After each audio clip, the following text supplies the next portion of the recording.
దేవుని యొక్క దేవుని యొక్క వీపు ఆ విధంగా దున్నపడుతూ ఉన్నదే అని ఆ యొక్క కీర్తనకారుడు యెషయా గ్రంథము, యిర్మీయా గ్రంథాల్లో కూడా దేవుని యొక్క వాక్యము సెలవిచ్చుచూ ఉంది. అప్పుడు ఇశ్రాయేలు యెహోవాకు ప్రతిష్ఠ జనమును, ఆయన రాబడికి ప్రథమ ఫలమును ఆయన ఆ యొక్క ఇశ్రాయేలు పక్షంగా ప్రభువే ఆ శిక్షను అనుభవిస్తున్నాడు. అతని లయపరిచి వారందరూ శిక్షకు పాత్రులైరి. అతని అనగా ప్రభువును, యేసు క్రీస్తు ప్రభువును ఎంతమంది అయితే శిక్షించారో, ఎంతమంది అయితే లయపరచాలని ప్రయత్నం చేశారో వారు శిక్షకు పాత్రులైరి.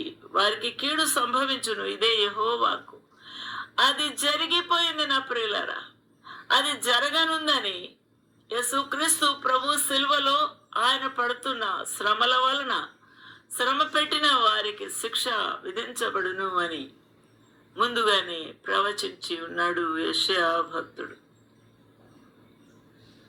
దేవునికి మహిమ కలుగుగాక.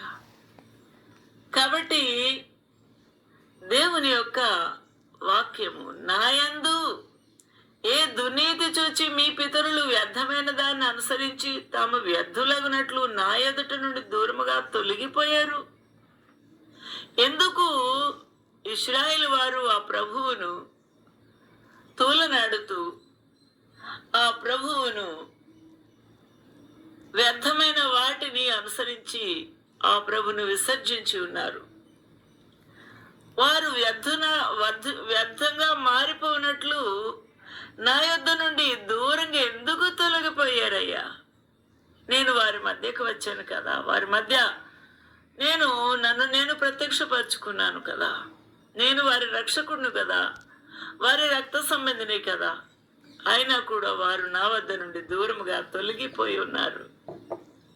వారు నా వద్ద నుండి దూరముగా తొలగిపోయి ఉన్నారు. నా ప్రియమైన వాళ్ళారా, ఎందువల్ల? మీ పితరులు వ్యర్థులైపోయారు. ఎందువల్ల? కానరాకపోయారు, రక్షకుని అంగీకరించలేకపోయారు అని ప్రభు వాపోతూ ఉన్నాడు. ఆలోచన చేద్దాం.